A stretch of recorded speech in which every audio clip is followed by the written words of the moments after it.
What about bullies? Perpetrators always feel that they're a victim first. I had a bad day in a circumstance in which I was powerless. And now I'm coming home and I need to get that out of me. Apply that to bullying or even mass shooting, and you get the same experience.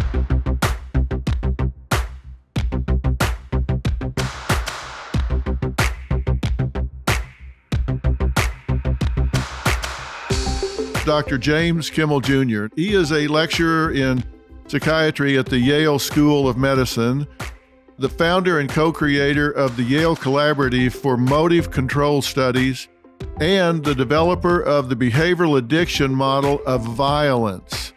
He researches violence prevention, motive control, revenge cravings, justice addiction, non-justice studies, and mental health peer support services. He takes a very, very interesting approach to an important topic of violence. He created savingcain.org, which is an effort to save lives by offering support, resources, and compassion, not to the victims, which of course he has all of those feelings for victims and survivors, but to those considering murder, terrorism, mass shootings. And that is so important because prevention is so important.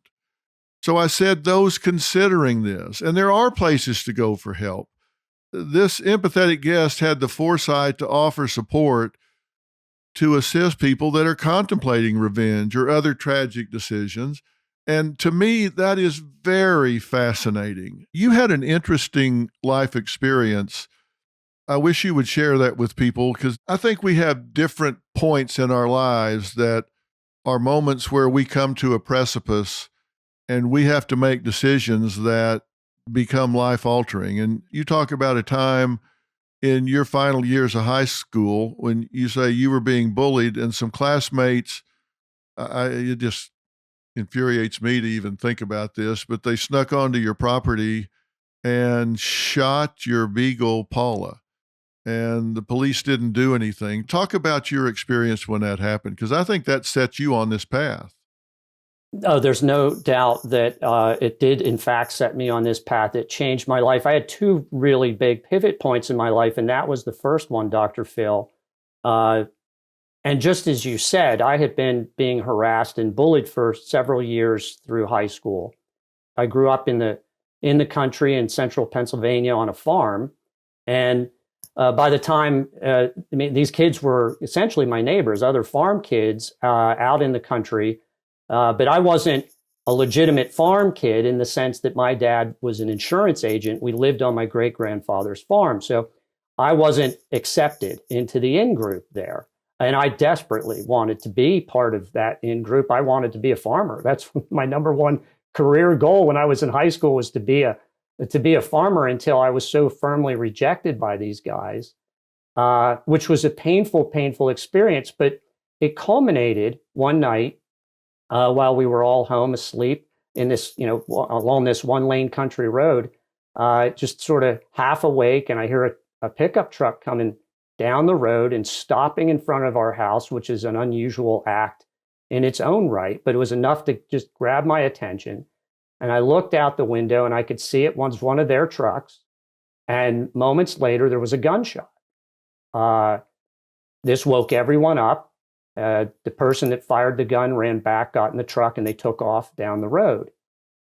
We looked around the house to see if there was any damage, bullet holes, anybody was hurt. No one was hurt. Went back to bed eventually.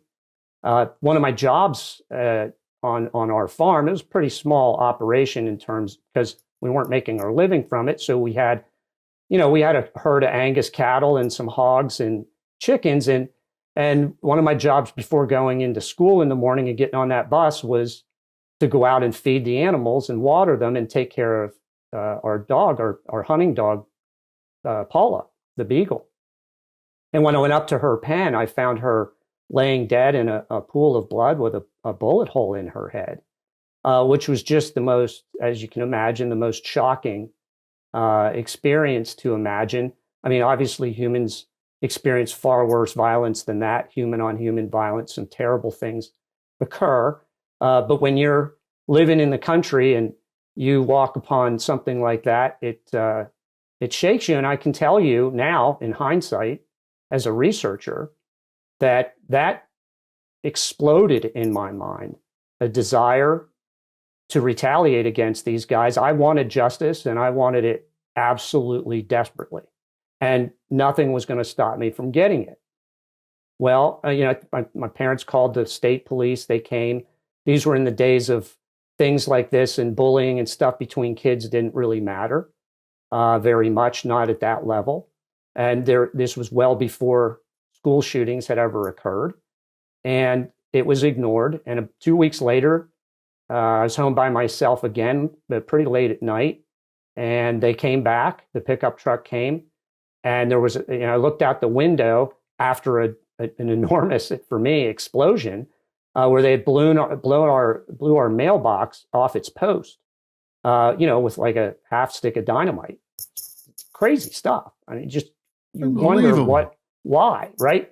Yeah. Well, anyway, that was it for me. And my justice craving was now unleashed. And, I'd grown up with guns all my life. We had plenty of hunting weapons in our house, and my dad had a handgun in his nightstand, and I grabbed it and I ran out the door, and I took off after these guys. Took me a good bit of time to catch up to them. I was probably hitting nearly 100 miles an hour on this country road, and I chased them onto one of their farms, and I cornered them by a barn. And I had my high beams on them, and there were three of them, three heads in the rear window of a pickup truck, and they got out and just sort of stared back at me, dumbfounded like deer, kind of, who's this? Because it took me a while, so they wouldn't necessarily know who it was. They had no weapon. They didn't know I had one. And it was my opportunity to get justice. And I reached down and I grabbed that gun and I unlocked the door and I started opening it. And thank God, at the very last second, I just had this sort of illumined moment, this sudden awakening that if I killed those three guys, and it would have been so easy, I'd have killed me, the guy that I knew I was for those 17 years. And I'd never come back from that. And I might be killed physically. I sure would be killed in my identity and my personality. I'd never be the same. I would be a murderer the rest of my life. And it was just enough of an insight to cause me to put the gun back down on that passenger seat and close the door and drive home. And that's when I decided to become a lawyer. Because, lawyers get justice for free, Dr. Phil, in America, or we think we do. We get justice without paying for it, or that's the message. And, we can go from there, but that's my little journey at that point. What do you think caused you to take that pause when you did? Because it can be 2 seconds between opening that car door and pulling that trigger. A lot had to happen in that few seconds. I'm a spiritual guy. I was raised, my grandfather was a Brethren pastor, and I was raised, it wasn't even raised. I've always felt like I had a pretty close relationship with the divine. And for me, I felt like that was a divine moment, an intervening moment. I'm not saying that, God intervened and saved my life, but I'm saying that my spiritual connection to God was reawakened at that moment, at the last second. And I can't explain exactly what caused that awakening, other than to say that all of my years I was raised in a good family. I was raised with a lot of advantages. I didn't have a lot of want. I didn't see a lot of violence. Violence wasn't who my family were, or my teachers. And those things, I think, helped support me in that crisis moment and helped be available. They were available for me to draw upon, at that last second. I often think about, there's a fellow that I work, actually there's several murderers, incarcerated that I work with, and they all seem like the other James Kimmel to me. There were some of them are my age right now, and they've been serving 50-year sentences plus, and they had almost identical experiences. They didn't have a dog shot, but they had some other heavy grievance that they had experienced, some form of victimization that was completely shattering for them. And at the last second, they didn't have that illumination. And it is boggling to me, and it's tragic to me, that so many people don't have those built-in resources, whatever they are, or that sense of spirituality that's critical, to be able to stop. But I'll say even people that have all those resources, they sometimes go right through the red light and they commit that act of violence. And that's why, the new book that I'm writing, which is called The Justice Addicted Brain, The Surprising Science for How Good People Turn Deadly. That's kind of my message, is that people think of murderers typically as sociopaths, psychopaths, people with broken brains, people that are demented, filled with evilness.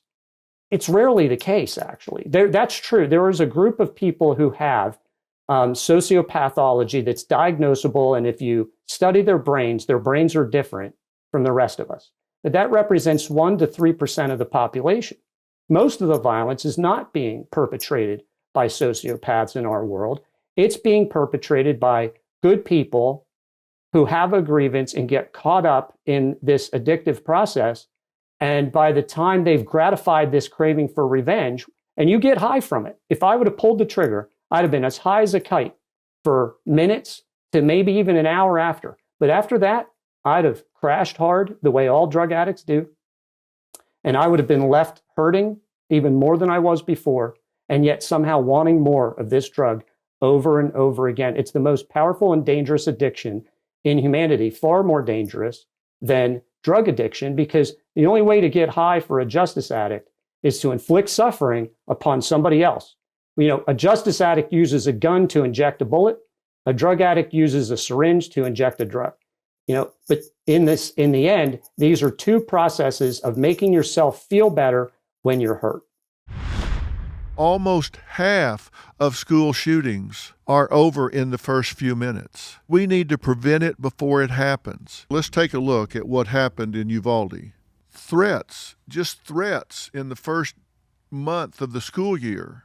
They identified 151 threats compared to a 3-year average of 29. This has to be analyzed. It has to be thought about. And actual shootings doubled from the previous year at 55, up from 24. We need to not be thinking, how can we keep doing the same thing? We need to be thinking about, how can we do something different? So the question is always, well, all right, let's identify the profile. Who's doing this shooting? Sadly, I can tell you there is no profile, and we don't have the psychological tools to identify who's going to be a shooter. But there are some commonalities, there are some indicators, and I'm going to share with you what some of those are. These are often current or former students of the school they go to shoot up. It's not always the case, and they are often in some type of mental, emotional, or social crisis. Being bullied was common. Now, do they go back and shoot the bully?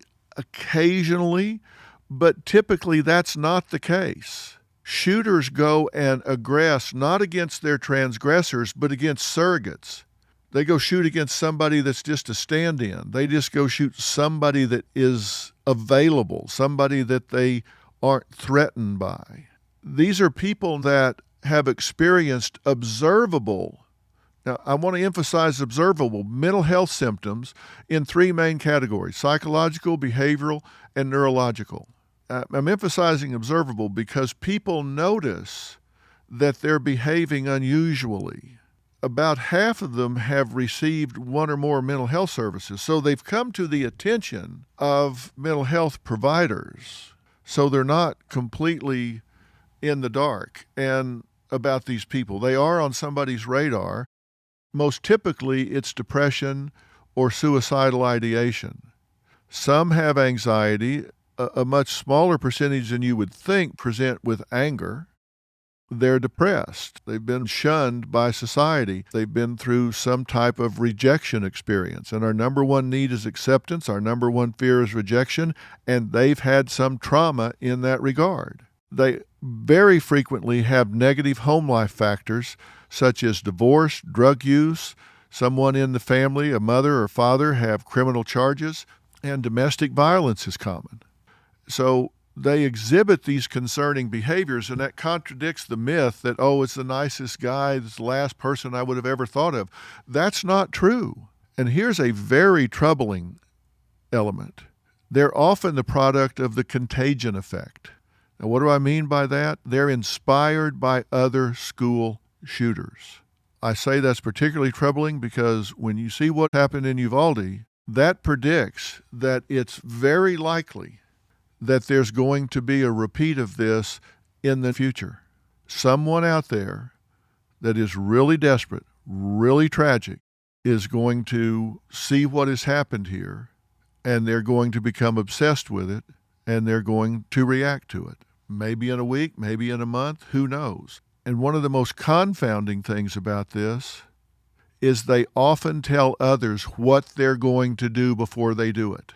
We covered another shocking school shooting that happened just days after Thanksgiving. On November 28, 2021, 15-year-old Ethan Crumley walked into Oxford High School in a Detroit suburb and shot and killed 4 students. Some students actually stayed home because they said they knew what was going to happen and they didn't feel safe going to school.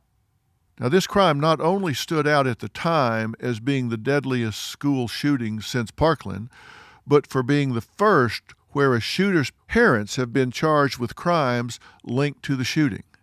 They basically gave him a license and permission to kill. Did they know the gun was in the backpack?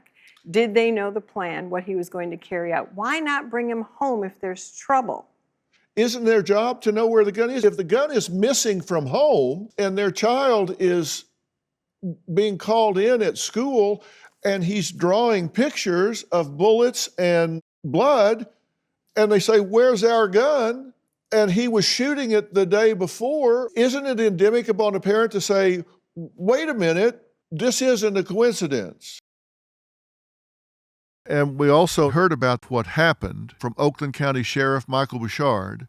Sheriff, when you find out about this in this case and in most cases, you intervene once something happens, right? The school district officials did interview the subject the day before and the day of the tragedy, and we were never brought into those meetings. And that would have triggered the protocols that we have in place. And that is that if there's concerning behavior, the first thing we do is determine if there's a threat immediately. I'm sad to say, we sit here today, we've had more threats today. If you make a threat, even if it's not real, if you think it's a joke, it's not. If you have no intention of carrying out a threat, it's still a crime.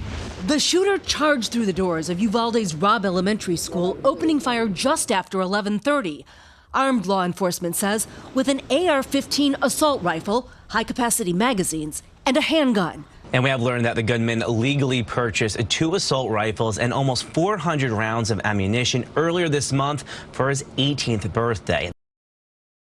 Another very powerful weapon. And by the way, these weapons are very expensive. I think in this case, there were reports that the gun cost close to $1,800. And you have to ask yourself, where does this kid get money for an $1,800 assault rifle? When you talk to the family, the grandfather says he knew nothing about it.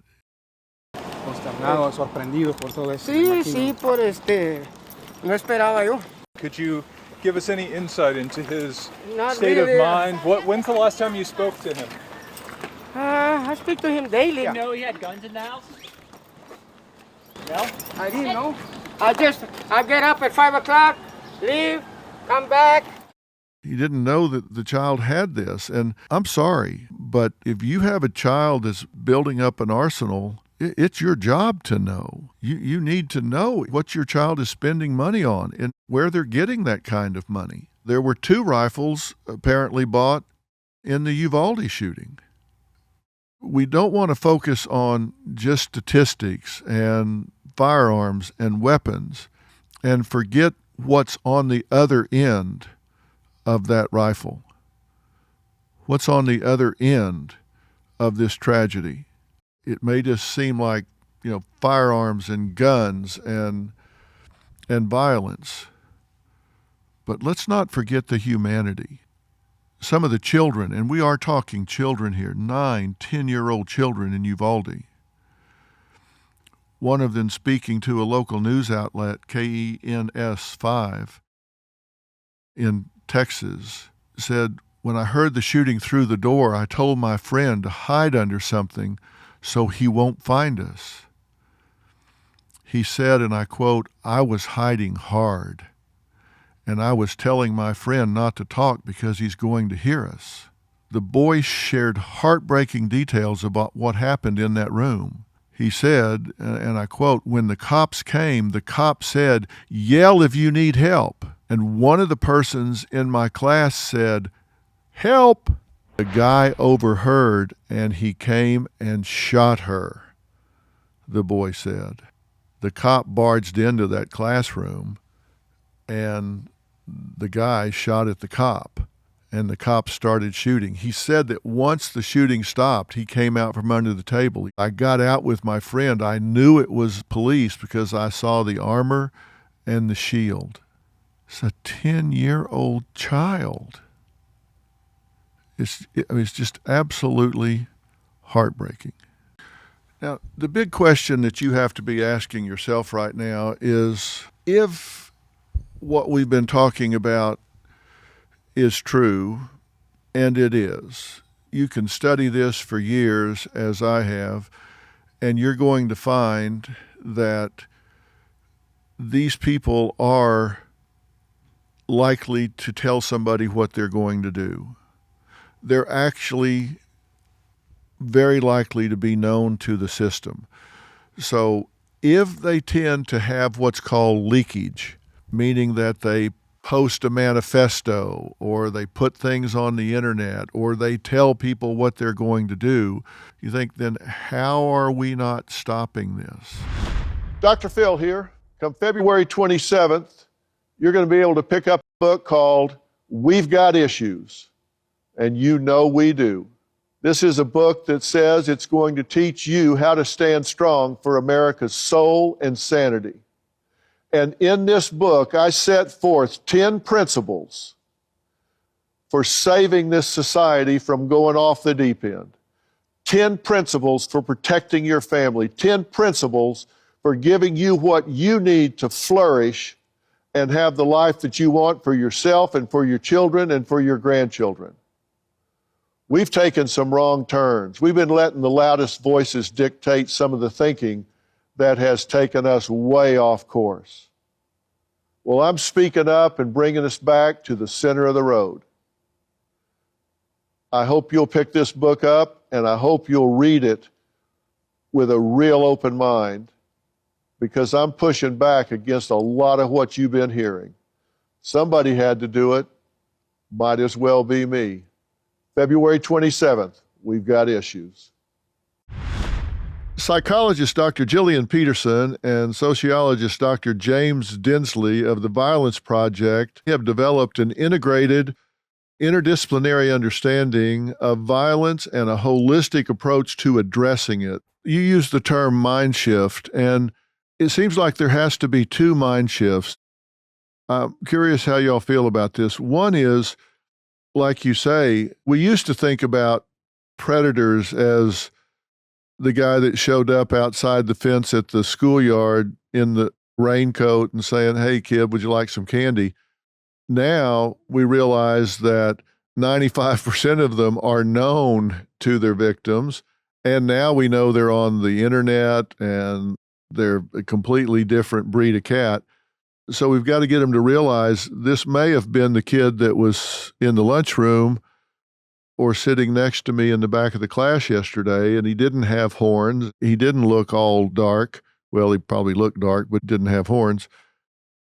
So we've got to get that mind shift. But then the other mind shift is that telling is not tattling. Right. They've got this idea that snitches get stitches, and we've got to get them to realize that they're helping. If they can get this information to the right person at the right time, they may be saving this kid's life, because this is A, suicide mission, B, he's in pain, and C, terribly lonely, marginalized, and desperate for some kind of relief. This is a helping thing, not something punitive. And that's actually the first step in the true intervention, which is we've got to train everybody in the school building. And I mean everybody, the person on the front desk, the teachers, the principal, and the students, and the parents, so that if you see something, you say something. And everybody's on that same page of knowing that you're doing this because you're trying to help somebody.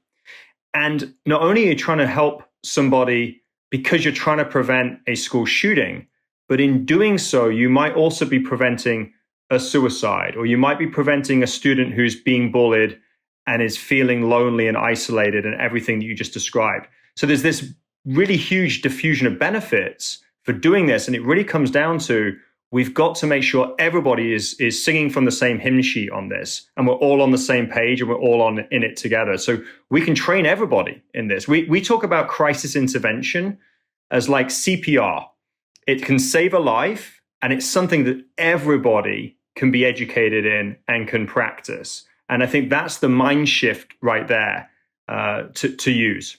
To me, that makes so much sense. We need to train cafeteria workers, janitors, coaches, teachers, teachers' aides, administrators, local police officers, parents, everybody. And then there's got to be somewhere for them to go, particularly the students, because, like I said, if we've got 300 or 400 students in a high school, that's 300 or 400 sets of eyes.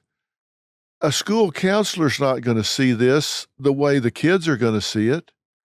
They can see it sitting back there in geometry. They can see it in gym. They can see it in the lunchroom. But they've got to have somewhere that they can anonymously report this so they don't feel like they're putting themselves in jeopardy.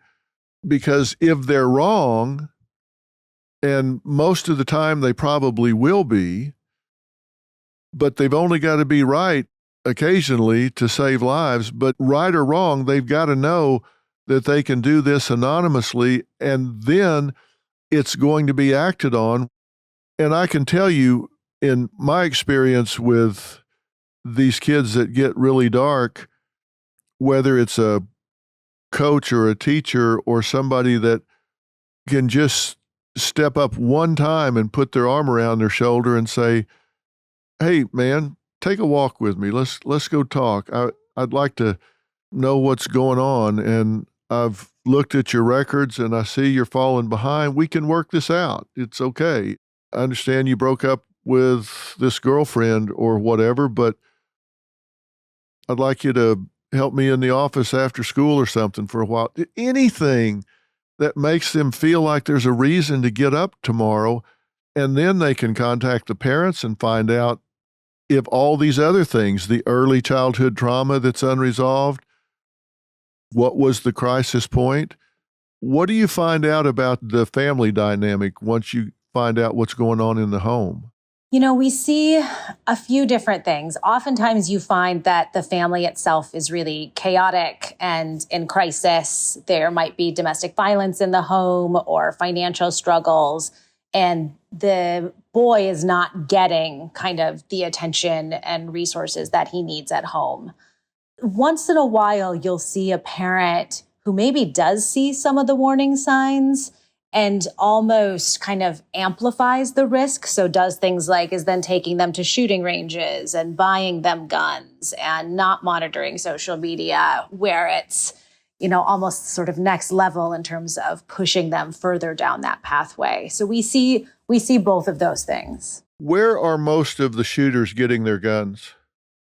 They take them from their parents or their grandparents or their family members. They're not old enough to buy them, so they're taking unsecured firearms from homes. let's say we did everything that we're talking about here. Let's say that we were able to get the protocol folded into teacher, staff, student training. They were willing to make time in teacher training, student training. There was a protocol put together to give them the idea that there was a number to call, that there was somebody on the other end that knew what to do, that there was an intervention strategy, there was a step 2, 3, and 4 if this was reported. And then there was a massive campaign to lock up the guns, just like the Just Say No campaign from Nancy Reagan. Massive campaign to lock up the guns. So the kid couldn't get the guns as readily from home or grandma's house or whatever. How much of an impact could we have here? If we trained everybody and locked up the guns, how much of an impact could we have? I think it could really be a game changer. And again, it's not just because you're trying to prevent a school shooting, but doing that could also prevent an accidental shooting in the home where a child finds a gun and accidentally uses it against a family member. It could prevent suicide in the home. It could prevent domestic violence in the home. So again, you get this ripple effect that sometimes that messaging can have this broader impact than you really can ever appreciate. But in the case of these school shootings, it's unequivocal that these shooters are getting firearms from the home. And the more we can do to send the message that safe storage saves lives could truly be a game changer. And so I think a public health campaign around that is also something that is not really that controversial. Whenever you talk about firearm policy, it often gets stuck because it's such a divisive issue. This is something I think everybody can agree on. Everybody can say, we want to be responsible gun owners. And the way we do that is if we've got children, if we've got teenagers in the home, we store our firearms safely. And it's something to be proud of if we do that.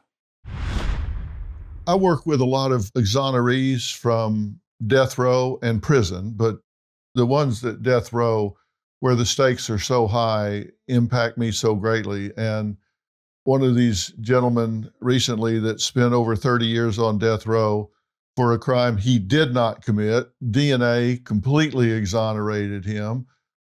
And then all of a sudden, his alibi of not even being in the state at the time seemed to make a lot more sense. Someone asked him, how are you not bitter? How are you not just so angry that they did this to you? And without even thinking, he said, you know what? That's why the rear view mirror is this big and the windshield is this big. He said, they took 32 years. I'm not giving them another minute by living in the past. It's all forward. It's all in front of me right now. I don't have time to carry a grudge and be upset about what's happened in the past. Maybe I should, maybe it makes sense, but I don't have another minute to waste. I'm all looking forward at this point. And all of these guys, and they're all guys because there are so few women on death row, all of these guys have such a spirit about them, those that are still on death row that know they're innocent. There's a man on death row in Oklahoma right now that I am so committed to getting exonerated. His name's Richard Glossop. He didn't commit the crime any more than I did. And he's had his last supper 3 times. And every time he has shared it with the guards. I asked him, what do you mean? He said, look, they're just doing their job. They're not doing anything wrong. And let me tell you, I don't want to eat alone. So he shares this meal with the guards, and 3 times they've gone down there and either had a last-minute reprieve. Once they were going to execute him, and they had the wrong drugs. So they said, hey, we screwed up. You got to go back. Then they suspended executions in Oklahoma for a number of years, so he sat there waiting again. Now he's on the list again, and we're working hard to get him off of it. But his attitude is, hey, I know I didn't do it. These guards, I think they know I didn't do it, but it's not their decision. And he doesn't have this revenge loop in his head. He's chosen to forgive everybody involved and just believes that the right thing's going to happen. He's going to walk out someday. It's his choice. He has set himself free, even though he's in a cage. That's remarkable and again miraculous, right? I mean, that's the stuff of miracles, when you can be on death row and still set yourself free from the inside. And knowing this now, what we've just described, you know it so well, you've seen it in other people. We have to ask ourselves as humans, so why don't, if it's so wonderful an experience, why don't we do it more? Why do we withhold forgiveness from ourselves as victims? Why do we withhold this from ourselves as a society and disparage forgiveness as something that the weak people do, or that only a certain select elite person like a Gandhi or a King or a Jesus would do? These aren't truth statements that anybody can do it. But why is it that we can't? And now we have a scientific explanation for that. It's this addiction. It's this craving. Your brain is so hijacked by the grievance, and it sets in motion these two areas of your brain, the dorsal striatum and the nucleus accumbens. And when these two areas of your brain activate, they're the same areas that activate for narcotics or chocolate, if that's your thing, or sex, whatever, different powerful cravings. When those things activate, you're strongly motivated to seek revenge for pleasure. And what we know is that's the same way with a drug. You seek the drug for pleasure. Yes, you'll get a little bit of pleasure for a short period of time, and then it'll destroy you. It'll leave you in more pain than you were. The same process is at work here. Then you need another fix. I don't want people to gloss over when we throw big words around, but nucleus accumbens, we're talking about the pleasure center. This is how your brain feels pleasure. It's how you experience pleasure. And it can get hijacked by things that are not healthy for you to feel pleasure about. You feel pleasure when your child says mama or dada for the first time, or when your team wins, or something happens that's healthy and constructive. But it can also get hijacked by drugs or revenge or things that aren't healthy for you. And that's what you're talking about here. I think part of it too is people think that they're being pansies if they don't stand up for themselves and fight back and get even. If you had gotten even that night when you had those morons pinned against a barn, I just have a problem with people being cruel to animals. But had you stood up for yourself and been macho that night, we very likely would not be talking right now. Well, you might be talking to me on death row. Yeah, exactly. That's where you might be interacting with me right now, and that would be a real tragedy. And that's exactly right. This desire for, we really are up against it in American society, where the glorification of revenge seeking at the social networking level, on media, movies, superhero movies are designed to trigger your revenge craving. They give you a grievance at the beginning. Many movies do. You get a grievance and they activate in the audience the desire for retaliation. They string that out for about an hour and 20 minutes or so. And then you finally get your fix. Your fist is clenched. Finally, the villain got his. You're out the door and they want to bring you back again, and you know where the fix is and you know how to get it. So it happens in video games. It happens in movies. And there's been a lot of discussion about, do violent video games cause violence? It's not the violence in the video game that's risky. It's the stimulation of the revenge craving that's risky. The more often you take any drug, the more you're conditioned to it, the more you want it, and the more higher quality and higher quantity of that drug you want. And so the risk isn't just that it isn't the portrayal of violent imagery that will drive somebody to commit an act of violence. It is, though, this conditioning of an individual who finally gets a real grievance in their head to go, I know what made me feel good in those video games. It's a small step now between that and a real handgun or a rifle or something else. So we cling, and we want that craving fulfilled, and we don't want to give it up. If you talk to a heroin addict and say, hey, sir, how about why don't you just do the right thing here and stop taking heroin? They're not going to do it. They're addicted. That's the whole problem with it. So to expect somebody that has a powerful justice addiction or revenge addiction to just give that up, even though you could show that through forgiveness they will truly experience freedom, is a tough ask. And that's why we're now developing these interventions that make forgiveness easier and help this, as I was saying, methadone for a justice addict, allow them to experience a safer form of this revenge in order to get them beyond it, to start thinking clearly again. And this applies, as you said, Dr. Phil, to any form of grievance. It's not just about violence. It's anything in your life, any family member, friend, employer, the person at the checkout counter, the person at the gas pump. It just applies everywhere.